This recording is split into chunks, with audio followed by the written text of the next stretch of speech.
Like every movie genre, fantasy hasn't remained untouched by the amusement of some terribly entertaining films. There are unfortunately many such fantasy films that are either be disappointing adaptations empowering viewers by bringing out the most ruthless critics in them, or movies that are simply entertaining because of their casual comic sublance. Here is the list of 10 best fantasy movie on Netflix. Number 10, The Last Airbender. Recreating a movie adaptation of brilliant series that spawns over 60 episodes is challenging in itself. But according to critics, that further led to the downfall of M. Night Shyamalan's movie adaptation was this controversial cast choice, lack of narrative depth and absence of comedy. The bad reputation of The Last Airbender has garnered more attention over the years, especially after Netflix announced its own reboot of the series. Fans keeping find their way back to Shyamalan unintentionally deadpan of the visually comedy version just not to set a standard of what anime animated series adaptation should not look like this.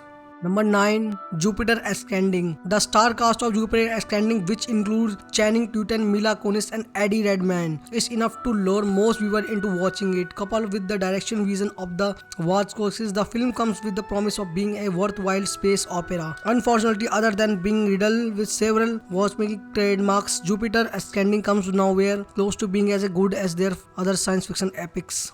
Number 8, FULLMETAL Alchemist. There is a worldwide stigma surrounding anime adaptations, and rightfully so. Further cementing their bad reputation, Netflix Fundamental Alchemist attempt to the accommodated 64 episode word to contain in just little over the 2 hours. The result for many viewers is rather disappointing. Number 7, Beyond Skyline. If not anything, as Skyline trilogy does have a parodized version for a film with a limited budget, it does a great job in being visually captivating. That explains why over the years it has garnered a fan following of its own and also ended up getting 2 sequels films.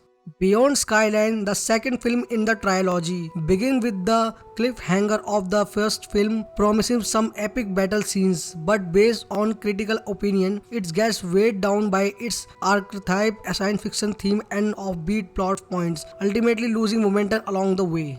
Number 6, A Monster Calls. Directed by Spanish filmmaker J. A. Bayona from a script by Patrick Nees on his low fantasy novel of the same name, A Monster Calls tells the story of Connor Malley, a bright archaeology-minded preteen living in Derry small town in England. When not being tormented by school bullies, Connor must come home to the vision of his kitchen mother, deteriorating before your eyes. One night at the height of his spy loneliness, Connor is visited by a mammoth tree-like monster.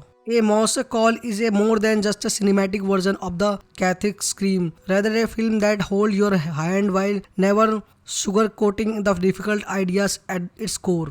Number 5, Over the Moon. After decades of working in Disney animation, Glenn Keane takes the helm of his directorial debut, which is inspired by Chinese legend of Chang and the goddess of the moon. When 13 years old girl decides to DIY rocket will jettisons her not only their celestial deity but also the better life. She discovered happiness is much closer than they could have dreamed. In addition of pop jams, the penalty of charismatic characters, among them stars Bright Pangolin. This Netflix original boosts the star-studded voice cast including Sandra Oh, Kimmy Clan.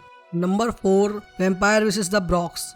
Oz Perkins' PG-13 horror comedy centers of Afro-Latino teens who recognize that a flurry of missing person poster in influx of rich white folks with their tote bags means bad news for the neighborhood. Together they team up the Monster Squad style to take down the blockbusters and save the community with the sharp bit, the warm heat, a rich sense of atmosphere, and the equal appreciation of Blade movies and 80s ambitious Vampire vs. Bronx is an easy watch, full of rewards.